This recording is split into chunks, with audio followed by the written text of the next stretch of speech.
ஓம் சாய்ராம். சாய் பாதம் சரணம்.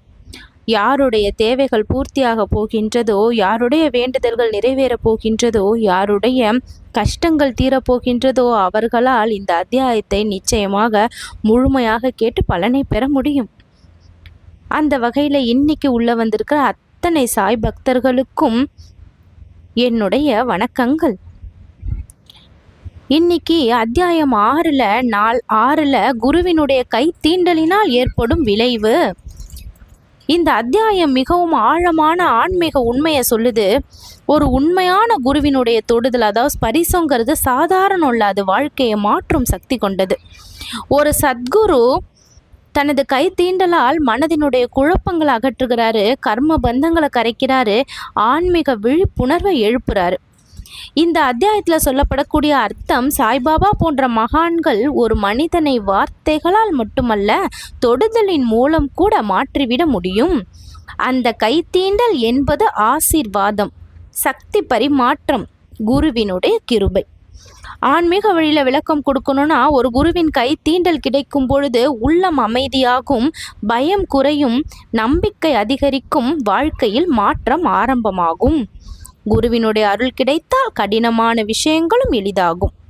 நாம் செய்ய வேண்டியது முழு நம்பிக்கை வைக்கணும், சரணாகதி அடையணும், மனசை தூய்மையாக வச்சுக்கணும். ஒரு தொடுதல் வாழ்க்கையை மாற்றும். இங்கேருந்து தான் அதிசயம் தொடங்குது. இந்த அத்தியாயத்தில் பாபாவினுடைய உணவு உடையை பற்றி பார்க்க போகிறோம். இந்த பகுதி ரொம்ப முக்கியம். உணவு உடை போன்ற அடிப்படை தேவைகள்லாம் மனிதன் அதிகம் கவலைப்பட வேண்டிய விஷயம் இல்லைன்னு இந்த அத்தியாயத்தில் சொல்லப்படுது.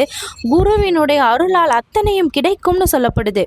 சாய்பாபா பக்தர்களிடம் கூறுவது, உணவுக்காக நீ கவலைப்பட வேண்டாம், உடைக்காக அலைந்து திரிய வேண்டாம், நம்பிக்கை இருந்தால் அவை தானாகவே கிடைக்கும். இது சோம்பேறித்தனம் அல்ல, இது நம்பிக்கையும் சரணாகதியும். பணம் இல்லாமை மட்டுமல்ல, மன அமைதி இல்லாமல் இருந்தாலும் என்ன ஆகும்? உண்மையான வளனா என்ன? கிடைச்சதை சந்தோஷமா ஏற்கக்கூடிய மனம். தேவைக்கு போதுமான அளவு கிடைப்பது உள்ளத்தில் திருப்தி. திருப்தி உள்ளவன் தான் உண்மையான செல்வந்தன். சாய்பாபா எளிமையாக வாழ்ந்தார், இருந்ததை பகிர்ந்தார், யாருக்கும் உணவு குறைய விடவே இல்லை. அதனால்தான் அவர் சொன்னார், என் பக்தருக்கு அன்னமும் உடையும் குறையாதுன்னு. அதிக ஆசை அதிக கவலை தரும், அதிக நம்பிக்கை அதிக அமைதியை தரும். இதுதான் விஷயம். வாழ்க்கையில் முயற்சி செய்ய வேணும், ஆனால் பயம் இருக்கக்கூடாது. குருவினுடைய அருளில் நம்பிக்கை வைக்கணும். தினமும் நன்றி சொல்லுங்க, கிடைச்சதை முதல்ல மதிங்க, மற்றவர்களோட பகிருங்க, தேவைக்கு மீறி ஆசை வேண்டாம். உணவும் உடையும் குறையாது நம்பிக்கை இருந்தால். வறுமை மனதில்தான், பலம் குருவின் அருளில். இந்த ஒரு உண்மை தெரிஞ்ச பயம் இல்லை. அடுத்தது இந்த அத்தியாயம் என்ன சொல்லுதுன்னா, கோபால்ராவ் குண்டினுடைய கதை. இந்த கதை ரொம்ப உணர்ச்சி பூர்வமானது. குருவினுடைய அருள், மனிதனுடைய துயரம், நம்பிக்கையின் சக்தி பற்றியது. யார் இந்த கோபால்ராவ் குண்ட்? இவர் பாபாவினுடைய பக்தர். அவர் வாழ்க்கையில் ஒரு பெரிய துக்கம் இருந்துச்சு. அவருக்கு குழந்தை இல்லை, பல வருஷம் பல வழிகளில் முயன்றார், ஆனாலும் பலன் கிடைக்கல. சாய்பாபாவை நாடி அந்த தருணம். இறுதியாக அவர் ஷீரடிக்கு வந்தார். மனம் உடைஞ்ச நிலையில் நம்பிக்கையோட சரணாகதி அடைஞ்சார். என் வாழ்க்கை முழுமையடையணும் அப்படிங்கிற ஏக்கத்தோட. குருவினுடைய அருள். அவர் சாய்பாபாவை பார்த்ததுமே சாய்பாபா ஆசிர்வாதிச்சார். அவருடைய துயரத்தை உணர்ந்தார். சில காலத்திலேயே அவருக்கு குழந்தையும் பிறந்தது. நன்றி. இந்த அருளுக்கு நன்றி சொல்ல கோபால்ராவ் தீர்மானம் எடுத்து ராம நவமி விழாவை சிறப்பாக நடத்தணும் அப்படின்னு வேண்டார்.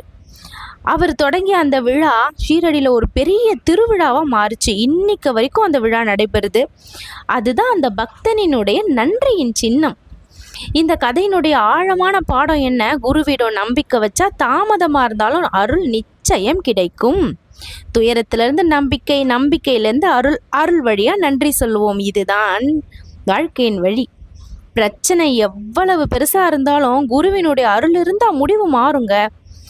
கிடைச்ச அருளுக்கு நன்றி சொல்லணும். குழந்தை இல்லை, குருவை நாடினாரு, வாழ்க்கை மாறுச்சு. ஒரு நம்பிக்கை ஒரு அதிசயத்தை கொடுத்துச்சு. நீங்களும் நம்புங்க, அதிசயம் நடக்கும். சந்தனக்கூடு ஊர்வலம் இந்த அத்தியாயத்தில் அடுத்து சொல்லப்படுது.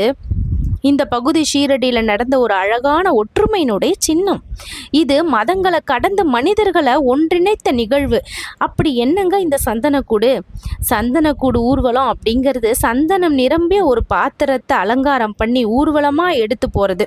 பஜனை, தாளம், இசை, பக்தி உணர்வு இப்படி மகிழ்ச்சி நிறைந்த சூழல்ல இருந்தது. இது தொடங்கினது, இந்த ஊர்வலத்தை ஆரம்பித்தவர் அமித் ஷக்கர்.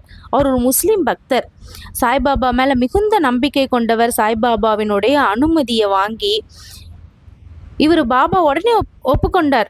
எந்த மத வேறுபாடையும் பார்க்கல. ஊர்வலத்தோட சிறப்பு என்னன்னா, ஊர்வலம் மசூதி வரை சென்றது. அங்கு சந்தனம் பூசப்பட்டுச்சு. அனைத்து மதத்தினரும் இதில் கலந்துக்கிட்டாங்க. இந்து முஸ்லீம் ஒற்றுமையின் மிகப்பெரிய சின்னம் இது. இதனுடைய ஆழமான அர்த்தம் என்ன தெரிஞ்சுக்கிறோம்? கடவுள் ஒருவரே, வழிகள் மட்டும்தான் வேறு, அன்பு தான் உண்மையான மதம். சாய்பாபா காட்டியது இங்கே என்ன? மதம் அல்ல, மனிதம் தான் முக்கியம். ராமநவமியும் சந்தனக்கூடும் இது சேர்ந்தது தான் இதனுடைய சிறப்பு. சந்தனக்கூடுங்கிறது முஸ்லீமுடைய மரபு. ராமநவமிங்கிறது இந்துக்கள் கொண்டாடக்கூடிய விழா. 2 விழாக்களும் ஒரே நாளில் நடந்தது பாருங்க. இது உலகுக்கே ஒரு மிகப்பெரிய செய்தியாக இருந்தது. ஒற்றுமையில் தாங்க சக்தி இருக்கு. மத வேறுபாடு பார்க்க வேண்டாம், அன்பு பக்தி தான் முக்கியம்னு அனைவரையும் சமமாக பார்த்தாங்க. ஒரே நாளில் 2 மத விழா. இதுதான் சாய்பாபா. சந்தனக்கூடு ஊர்வலம் தான் ஒற்றுமையினுடைய அதிசயம். மதம் வேறு, ஆனால் மனம் ஒன்று. அடுத்தது இந்த அத்தியாயத்தில் பார்க்க போகிறது மசூதியை பழுது பார்க்குற விஷயம். சாய்பாபா அவருடைய எளிமை, தாழ்மை, சமத்துவத்தை மிக அழகாக காட்டுது. ஒரு பழைய சேதமடைஞ்ச மசூதியில் தாங்க பாபா தங்கியிருந்தாரு. சுவர்கள்லாம் உடஞ்சிருந்தது, கூரை கூட சரியா இல்லை, வசதிகள் எதுவுமே இல்லை. ஆனாலும் பாபா அங்கே தங்கியிருந்தாரு. அதுதான் துவாரகா மாயின்னு புனிதமாக மாற்றப்பட்ட விஷயம். பக்தர்களுடைய எண்ணம், பாபாவினுடைய நிலையை பார்த்து பக்தர்கள் இந்த மசூதியை புதுப்பிக்கணும், பாபாவுக்கு ஒரு நல்ல இடம் கொடுக்கணும்னு முடிவு பண்ணாங்க. பாபாவின் அணுகுமுறை. ஆனால் பாபா ஆடம்பரத்தை விரும்பலை, எளிமையை தானே விரும்பினாரு. அதிக அலங்காரம் தேவையில்லைன்னு சொன்னார். ஆனால் பக்தர்களுடைய உண்மையான அன்பை பார்த்து சில அளவுக்கு அனுமதி கொடுத்தாரு. பழுது பார்க்கும் வேலை, மசூதி சுத்தம் செய்யப்பட்டது, சுவர்கள்லாம் சரி செய்யப்பட்டது, இடம் சீரமைக்கப்பட்டது. எல்லாமே எளிமையான பக்தியோடு நடந்தது. இந்த நிகழ்வின் அர்த்தம், கடவுள் ஆடம்பரத்தில் இல்லை, தூய்மையான மனதில் இருக்கிறார். குருவுக்கு முக்கியம் பக்தியினுடைய உண்மைதான், அன்பினுடைய தூய்மை தான். வெளிப்புற அழகு முக்கியம் இல்லை, உள்ளத்தினுடைய பக்தி தான் முக்கியம். எளிமையில் தான் ஆன்மீகத்தின் உண்மை இருக்கு. தேவைக்கு மேலே ஆடம்பரம் வேண்டாம், உண்மையான அன்பு இருந்தால் போதும். கடவுளை மனசில் வச்சா எங்கும் புனிதம்தான்.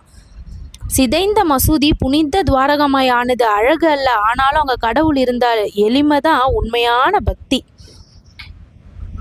இந்த அத்தியாயத்தின் மூலமாக நம்ம நிறைய பல விஷயங்களை தெரிஞ்சுக்கிட்டோம். இது எல்லாத்தையுமே நம்ம பின்பற்றி மனசில் வாங்கி நம்ம வாழ்க்கையில் செயல்படுத்தினா நமக்கு வெற்றி மேலே வெற்றி கிடைக்கும். பாபாவினுடைய அருளால் நம்ம ஒவ்வொருத்தருடைய வாழ்க்கையும் சிறப்பான வாழ்க்கையாக மாறும்.